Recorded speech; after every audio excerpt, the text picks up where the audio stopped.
Азыр бээнин сүтүн жана саамалды дарылык үчүн ичүү мезгили. Бул жай Бишкектен анча алыс эмес аралыкта жайгашкан. 10 күндөн бери атайын дарылануу максатында бээнин сүтүн ичип жаткан Зейнеп Жапарова ден соолугу бир топ жакшырып калганын айтат.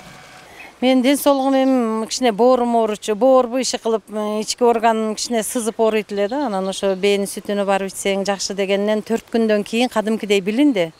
Кадимкидей мындай жеңилдеп калдым да. Ошо буюрса дагы бир 5 күн келип ичсемби деген оюм бар эле, бирок бүгүн 10 күн болду, билбейм, буюрса келип дагы 5 күн ичсемби деп атам анан. Бээнин сүтүн жана кымызды ар кандай дарттардан арылуу үчүн кеңири колдонуп келишет. Ар бир адам үчүн саамал ичүүнүн жекече тартиби да бар. Негизинен бул дарылык касиети бар суусундукту бир күндө 5 маал ичүү сунушталат. Ал эми дарылоо курсу 10 күндөн 14 күнгө чейин. Шаардыктар учурдагы кырдаалга байланыштуу да иммунитетти көтөрүү максатында дарыланып жатышкандыктарын билдиришти. Мен быйыл жылкынын сүтүн ичип атканыма биринчи жыл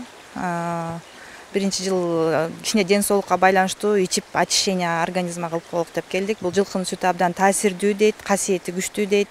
Биринчи күндөн баштап 50 граммдан ичип баштап, анан 200 граммга чейин көбөйтүш керек экен дешет. Ошо 50 граммдан ичип баштадык элек, анан 4-5 күндөн баштап уже 200 граммга көтөрүп, азыр 200 граммдан ичип атабыз. Бул жака мен кызым менен келдим. Сүт абдан күчтүү экен, 3-4 күнгө чейин такыр курсак ачпайт экен, эчтеке болбойт экенсиң. Анан 3-4 күндөн баштап организм көнүп калгандан кийин түшкө маал кичине жеңил тамак ичип коюп атабыз.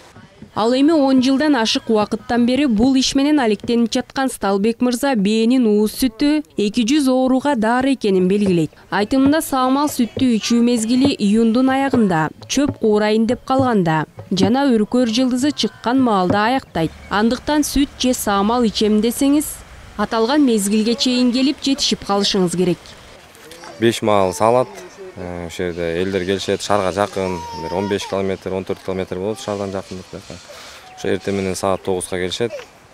9тан анан 5 маал ошол жерде отуруп ичишет, өздөрүнүн тамактарын ала келишет. Эми биз биринчи жыл баштаганда ушул Таштөбөдөн болобуз, Таштөбө айылынан өзүбүздүн айылда ушул эмеге сааганбыз ошол жерден.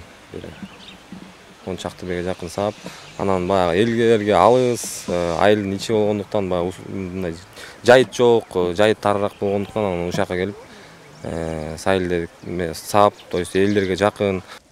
Медицинада да бээнин сүтүн ичүү адамдын нерв системасына жакшы таасир берип, кургак учуктун таякчаларын өлтүрө турган касиети бар экендигин аныкташкан. Андан тышкары адамдын ашказан ичегилеринин иштешин да жакшыртат.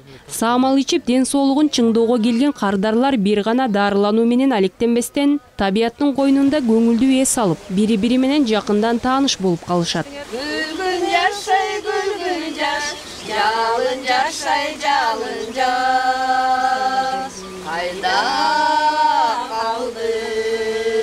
Эскерте кетүүчү жагдай бээнин сүтү аллергиясы барларга, ашказан ичегилери ооругандарга жана кан басымы барларга сунушталбайт.